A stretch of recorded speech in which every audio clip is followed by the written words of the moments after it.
Fala pessoal, beleza? Bem-vindo aí a mais um vídeo no blog, onde a gente vai estar abordando os principais ativos ao redor do mundo, né? Mas antes, é um disclaimer aqui, esse é um material para estudo e não pode ser usado como recomendação de compra ou venda e nem mesmo a nenhuma call, né? Isso aqui só passa só a minha experiência e você é responsável pelas suas próprias operações, beleza? Eu vou estar falando primeiramente a respeito do contrato futuro de tesouro americano, né, de 10 anos, que é 10 yields. Esse ativo aqui, galera, eu tinha analisado, né, que poderia ficar feio se a gente observasse aqui uma alta nesse ativo aqui, né? Eu até marquei um X aqui. Se trabalhasse nessa alta, com certeza a gente teria visto aí as bolsas despencando pra caramba. E já tá despencando com isso aqui caindo, né? Imagina se estivesse subindo, né? Então, os títulos americanos aí já deram uma recuada boa. A gente já consegue monitorar aqui várias vendas, né? Várias montagens de posição. Então, o Fed já está conseguindo reduzindo esse balanço patrimonial, né? Isso é bem interessante aí no combate à inflação americana. Diversas montagens de posições relacionadas aqui na venda e principalmente, ó, tem um preço médio forte na compra aqui e um preço médio também mais para cá na compra. Passando abaixo desse preço, a gente pode ver aí o participante que entrou comprado ou zerar essa posição de venda pelo fato de ser um alto volume comprador. Ou a gente pode ver aí esse participante travar sua posição na venda, né? Então, de qualquer forma, gerando um volume maior vendedor e ainda deslocando o preço. O mercado entrou num canalzinho aqui estreito, já tem montagens de posição na venda, falta de liquidez na compra e agora voltou a ficar vendedor de novo, né? Vamos ver a cena dos próximos capítulos, como que isso fecha. Acredito aí que pode reduzir mais, né? Pelo fato dessa pressão vendedora que está entrando. Vamos falar a respeito do S&P. O S&P, pessoal, tá aí sofrendo bastante aí com montagem de posição vendedora, principalmente se a gente for parar para olhar, ó, uma montagem grande na venda, e aí teve aquele canalzinho de alta, e se a gente não ficar esperto, pode ser aí que volte aí pro canal, né? Porém, o que eu estou observando aqui, ó? Hoje ele fechou positivo, né? Não fechou tão negativo, meio que ficou no 0 a 0, mas ele fechou positivo, apesar de ter aberto em um gap de baixa, ele conseguiu fechar aí positivo, né? Quase na região do gap. Parando para pensar aí, o pregão de ontem, vou colocar aqui num gráfico do M15, analisando o pregão de ontem, a gente tem aqui uma posição vendedora ainda.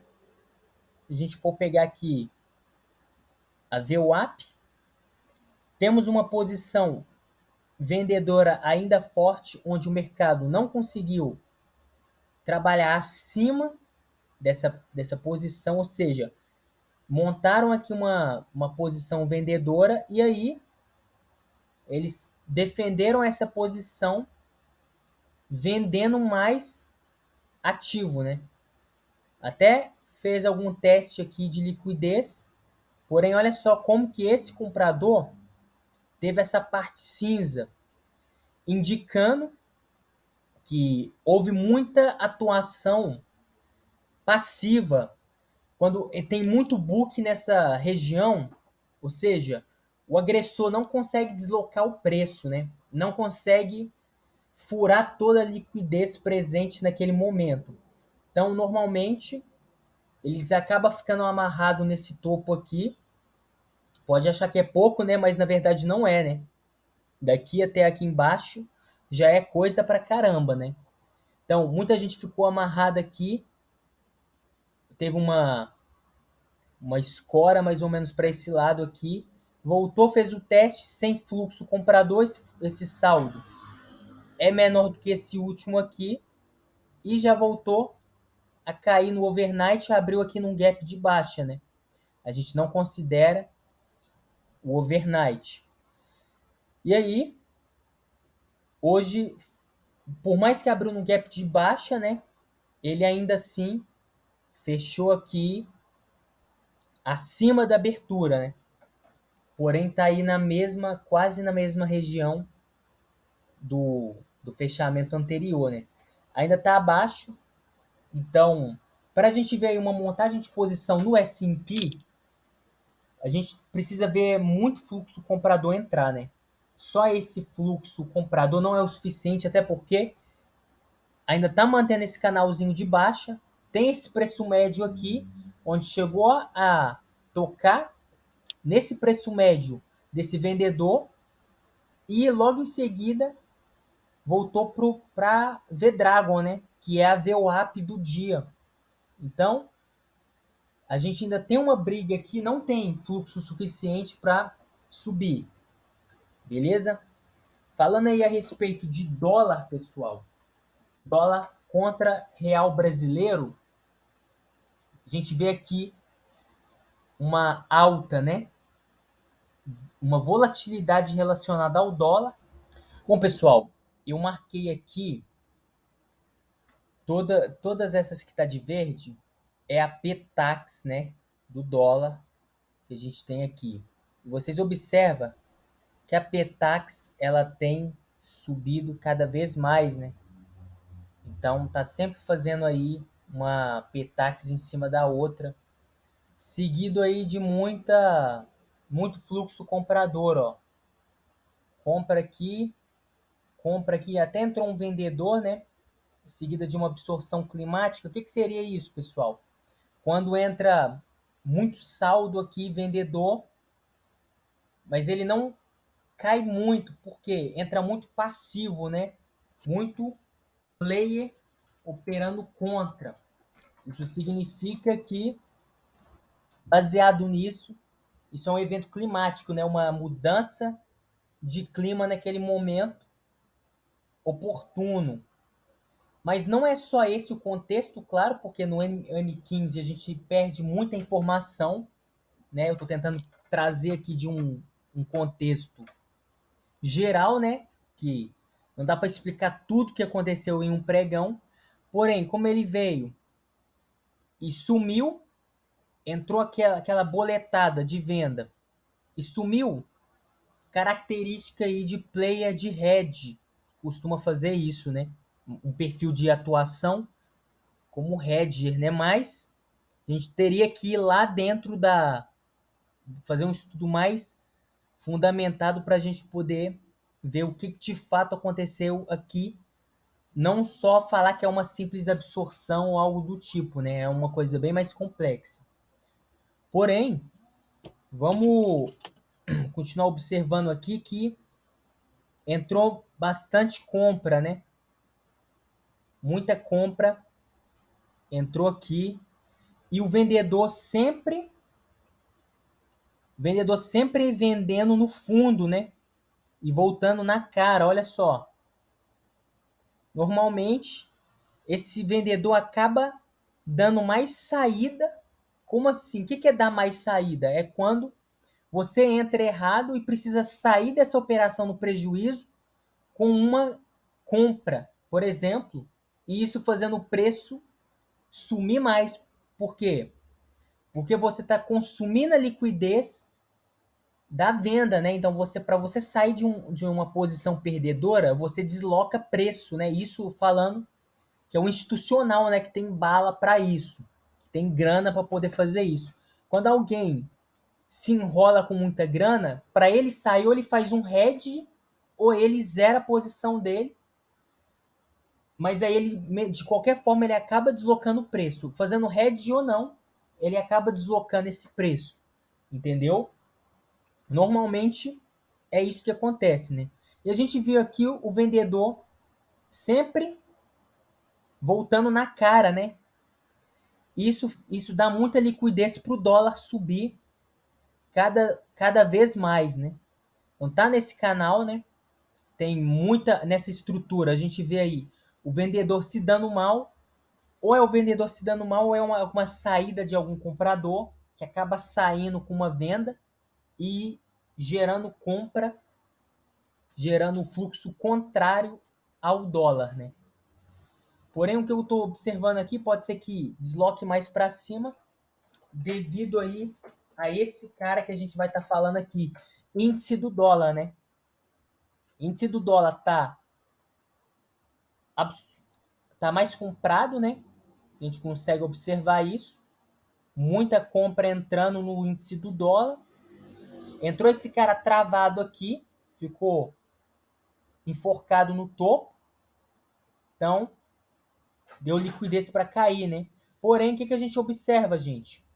Esse vendedor ainda é menor que o último comprador, né? Tá chegando já na posição média que a gente tem aqui. Então, a tendência aí é que esse preço se consolide mais ou menos nessa região, né? E que a posição agora possa ser mais favorável ao índice do dólar, né? Lembrando que esse gráfico aqui está fechado, né? Que esse ativo está fechado. Eu também não tenho a cotação do ICUs, né? Por vários motivos, pelo FII ser extremamente caro também, $150 por mês, mas analisando aí o fechamento desse ativo aí, fica interessante da gente analisar.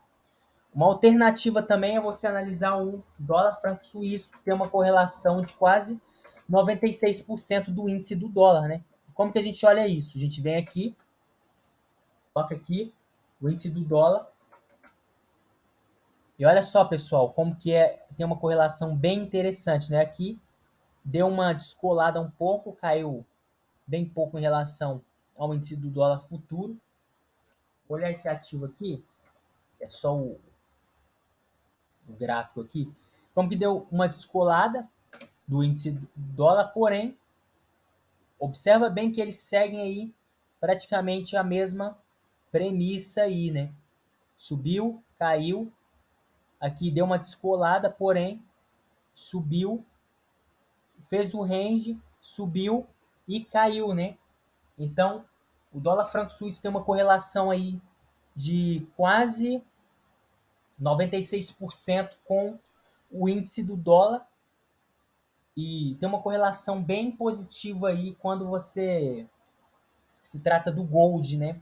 Correlação inversa ao gold e uma correlação de bem próxima do índice do dólar, né?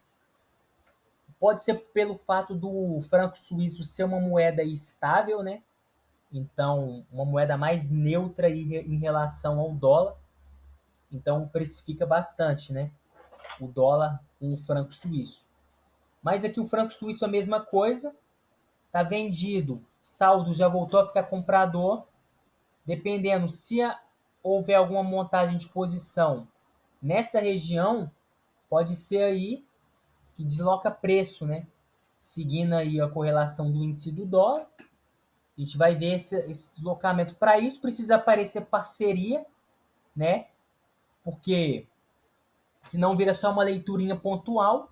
A leitura pontual não desloca preço, gráfico não desloca preço, tem que ter parceiro, tem que ter gente disposta a pagar, a comprar no índice do dólar para deslocar esse preço, né? Consequentemente, o nosso dólar aqui contra o real vai sentir também, a gente vai ver uma alta nos ativos, né? E aí, pessoal, quero falar uma coisa importante relacionado aí ao BOVA11, né? Depois eu vou estar falando a respeito do BOVA11, esse um ativo aí um ETF que replica o índice brasileiro, sobre montagem de posição no BOVA11, que é uma coisa que eu quero estar passando para vocês aí. A gente está vendo aqui uma situação um pouco chata, né? Para quem tem carteira, baseado aqui na minha experiência aqui, o que eu vou estar fazendo, né? Tá travando essa carteira para não sofrer tanto com essa queda. Como é que a gente faz isso? Ou você liquida a posição.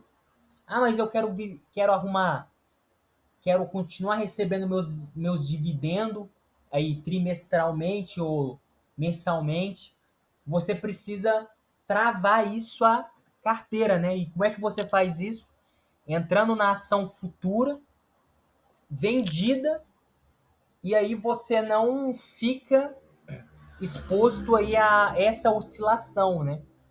Desse mercado de ações. E aqui a gente tem uma situação um pouco chata demais. Olha quanto comprador que a gente tem aqui, ó. Esse comprador tá travado. Como que eu sei que esse comprador tá travado? Quando a gente compra um ativo, se voltar na nossa cara, o que acontece? A gente vai ter prejuízo, né?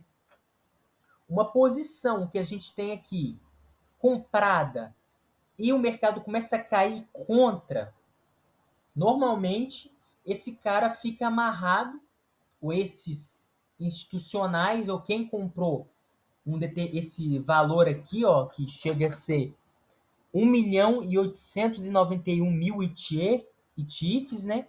Muita coisa, pessoal. Ou seja, só pode ser institucional ou instituição financeira ou player estrangeiro operando esse ativo. Ele fica amarrado aqui, acaba que, voltando contra, ele vai precisar tomar alguma providência, né? Ou ele vai fazer preço médio, aí vai ter que pôr mais grana para poder trazer o mercado ao seu favor, ou ele vai ter que entrar vendido, né? Fazendo um hedge, fazendo com que esse fluxo comprador se torne vendedor. E com isso, esse hedge vai deslocar mais preço, vai deslocar mais queda, voltando para esse canal, né? Claro que aqui, o cara que tenta fazer isso, né, ele está indo contra, ele vai tentar ir contra outros players, e aí, o cara já está errado, né? Já está contra, já está perdendo uma bolada aí, milhões e milhões aí, porque se você está aí com quase 2 milhões de papéis aí no bolso, e você sofrendo aí quase R$ 1 de oscilação, com certeza aí já é um prejuízozinho que fica no bolso, né? Claro que é pior, é menos pior se você entrar aí no contrato futuro, né? De Ibovespa, por exemplo, Ibovespa futuro. Então, tomar cuidado aí, o que a gente está observando aqui? Já está vindo contra, vai ter que tomar alguma providência, e já tem aqui participantes aqui travado aí que compraram na baixa, né, entre aspas, deslocaram preço, não saiu, né, não teve essa saída, não passou no Times in Trades essa saída, porque a gente não vê um volume de saída, só se tiver registrado algum direto aí, alguma coisa do tipo, porém, teria que passar pelo Times in Trades, né? Esse volume teria que entrar aí no ativo, mas não é o que apareceu aqui. Então, ainda está exposto no mercado. Se começar a ficar contra, a gente vai ver muito fluxo vendedor desse pessoal aqui entrando aí e ainda deslocando mais o preço, né? Então aí para quem vai ficar exposto, né? O pessoal sempre é bom usar stop, né? Porque limitar esse prejuízo ou travar, né? Se a gente ficar exposto aí, o mercado vai derreter mais ainda. Não é muito bom essa exposição, né? beleza? E por último,